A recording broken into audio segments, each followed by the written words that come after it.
Heading overseas now, and a deadly hospital fire in India complicates the country's efforts to fight the coronavirus pandemic. And there's some breaking news out of Japan. Ian Lee is following these stories for us. Ian, what can you tell us? Good morning, Anne-Marie.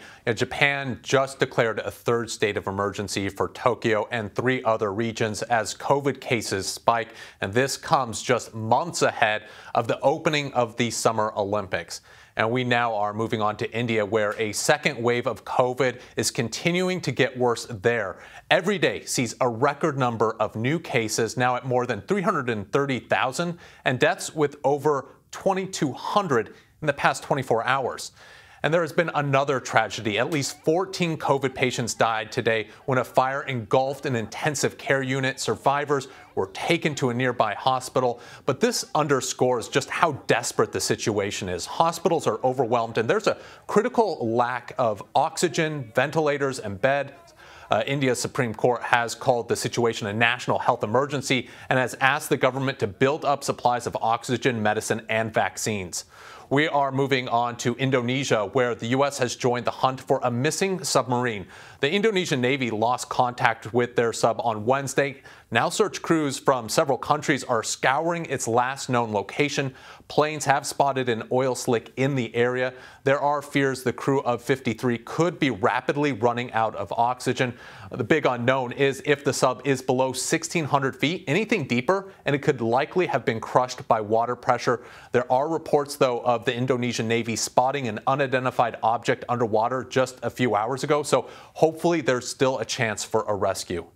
Next, we are in Russia, where doctors are urging opposition leader Alexey Navalny to end his hunger strike. They say results of recent medical tests show he'll die if he doesn't. Now, the Kremlin critic was jailed last February after returning from Berlin, where he was treated for being poisoned by a Russian nerve agent last August. In prison, he's complained of acute back pain and leg numbness, and he went on a hunger strike to demand better treatment.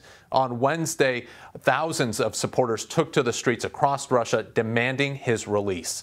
Finally, we are in Southeast Asia, where leaders hope they can reach an agreement to stop the violence in Myanmar. Hundreds of protesters have died in clashes with the military since a coup ousted the democratically elected government last February. This regional forum will invite Myanmar's military leaders, which opponents say gives the coup legitimacy, while others say it's important to talk with the ones creating the violence to get them to stop.